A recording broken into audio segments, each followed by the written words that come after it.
Erreur numéro 1. Lors du sujoud, ne pas laisser ses bras étalés au sol comme un chien.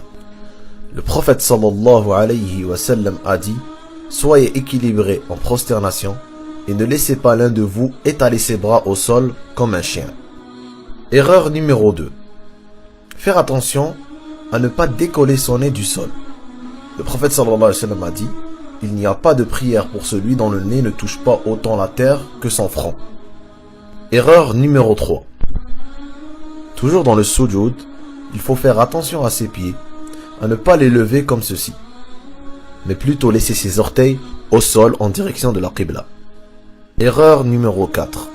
Faire attention à ne pas trop écarter les pieds, ni trop les coller, comme dans les extraits suivants.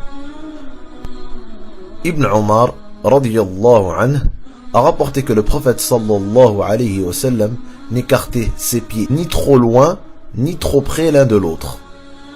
Erreur numéro 5. Faire attention à ne pas enrouler ses manches ou attacher ses cheveux, comme dans l'extrait suivant.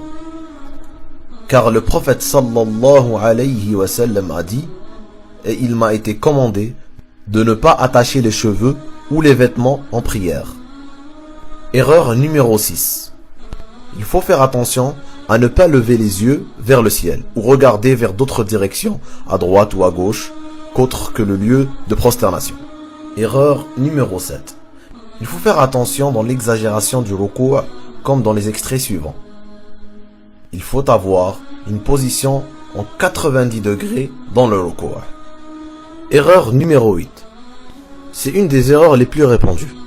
Lorsque nous avons un chandail qui est trop court, avec un pantalon, il est fort probable que lors de la prosternation, le bas du dos paraisse, ou des fois même le derrière est découvert.